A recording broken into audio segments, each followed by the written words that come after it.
এদিকে 17 জানুয়ারি অসম সফরে আসছেন প্রধানমন্ত্রী নরেন্দ্র মোদী। কলিয়াবরের শিলাবন্ধার মৌচন্দা পথারে প্রধানমন্ত্রীর সভার প্রস্তুতি।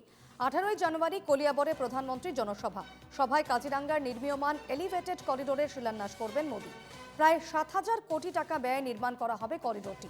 প্রধানমন্ত্রীর সভার প্রস্তুতির জন্য ব্যস্ত দলের কর্মকর্তারা। শনিবার অনুষ্ঠানের প্রস্তুতি খতিয়ে দেখেন মন্ত্রী কেশব মহন্ত এবং পীযূষ হাজরিকা।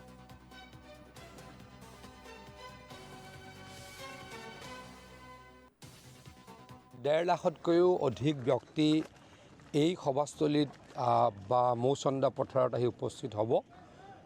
সাধাৰণতে নগাঁও আৰু খুব বেছি শোণিতপুৰ জিলা, অলপ ওচৰে পাজৰে হোজাইৰ পৰাও আহিব। আমাৰ কাৰ্যকৰ্তাসকল দুয়োটা দলৰ, গপ আৰু বিজেপি দুয়োটা দলৰ কাৰ্যকৰ্তাসকল, সমৰ্থকসকল আৰু এই অঞ্চলৰ ৰাইজ, আমি মাত্ৰ আহাৰ ৰাস্তাটোহে দেখাই দিম, মানুহ নিজে নিজে আহিব। কাৰণ এনেকুৱা পৰিৱেশ আগতে কেতিয়াও অসমে হয়তো দেখা পোৱা নাছিলে। প্ৰায় 7,000 কোটি টকাৰে 35 কিলোমিটাৰ ৰোড এলিভেটেড কৰিডৰ অসমত কেতিয়াও আগতে দেখা নাছিলে আৰু এইটো অতীৱ প্ৰয়োজনীয় আছিলে।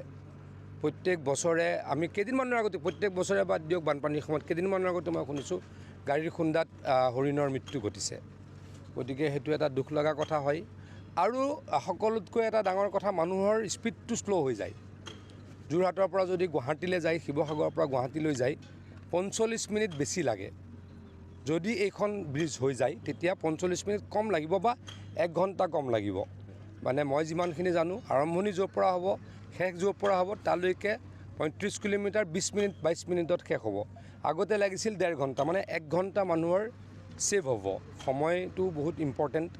গতিকে ইনফ্ৰাষ্ট্ৰাকচাৰ ডেভেলপমেণ্ট হ'ব, সময় বাচিব আৰু জীৱ জন্তুৰ সুৰক্ষা হ'ব। এইটো খুব ডাঙৰ কাম প্ৰধানমন্ত্ৰী ডাঙৰীয়াই অসমবাসীৰ কাৰণে কৰিছে। গতিকে এই অঞ্চলৰ মধ্য অসমৰ সকলো ৰাইজে ইয়াতে উপস্থিত হ'ব। হয়, সমগ্ৰ ৰাজ্যবাসী ভোগালী বিহুক আদৰিবলৈ সাজু হোৱাৰ সমান্তৰালভাৱে কলিয়াবৰবাসীয়ে নৰেন্দ্ৰ মোদীক আদৰিবলৈ সাজু হৈছে। অহা 18 জানুৱাৰী তাৰিখে দেশৰ প্ৰধানমন্ত্ৰী নৰেন্দ্ৰ মোদী কলিয়াবৰত উপস্থিত হ'ব আৰু কলিয়াবৰত উপস্থিত হৈ ৰাজ্যবাসীক সম্বোধন কৰিব আৰু যি এলিভেটেড কৰিডৰ, সেই এলিভেটেড কৰিডৰৰ শিলান্যাস কৰিব। আমি দৃশ্য দেখুৱাইছোঁ, ইতিমধ্যে বৃহৎ আকাৰৰ যি সভাগৃহ, সেই সভাগৃহ নিৰ্মাণ কৰি থকা হৈছে আৰু দেশৰ প্ৰধানমন্ত্ৰীৰ আগমনক লৈ এতিয়া উৎফুল্লিত হৈ পৰিছে সমগ্ৰ কলিয়াবৰবাসী। আমি এই দৃশ্যটো দেখুৱাইছোঁ। সমান্তৰালভাৱে আমি স্থানীয় বিজেপি কিছু কৰ্মকৰ্তা আছে, তেখেতসকলৰ কিছু মন্তব্য ল'বলৈ চেষ্টা কৰিম। দেশৰ প্ৰধানমন্ত্ৰীগৰাকী আহিব, বিজেপি কৰ্মকৰ্তা হিচাপত আপোনালোক উৎফুল্লিত হৈ থকা দেখিবলৈ পোৱা গৈছে। হয়, দেশৰ প্ৰধানমন্ত্ৰী আহিব। বিশেষকৈ মই বিশেষকৈ OBC মৰ্চাৰ জিলাৰ প্ৰেচিডেণ্ট মণি হাজৰিকা, আমি উৎফুল্লিত। কালি আমি সদায় আছোঁৱেই ইয়াতে, ৰাতি 10টা, 11টা, 12টা, কেতিয়াবা 12:30 এনেকৈ আহি পেলাই আমাক নিৰ্দেশ দিয়া আছে যে ইয়াতে ঘূৰি ফুৰিব লাগিব, আমি নিজে দলৰ কৰ্মৰ কাম কৰিব লাগিব, ইয়াতে আমি চাব লাগিব, সেইটো আমাৰ নিৰ্দেশ আছে।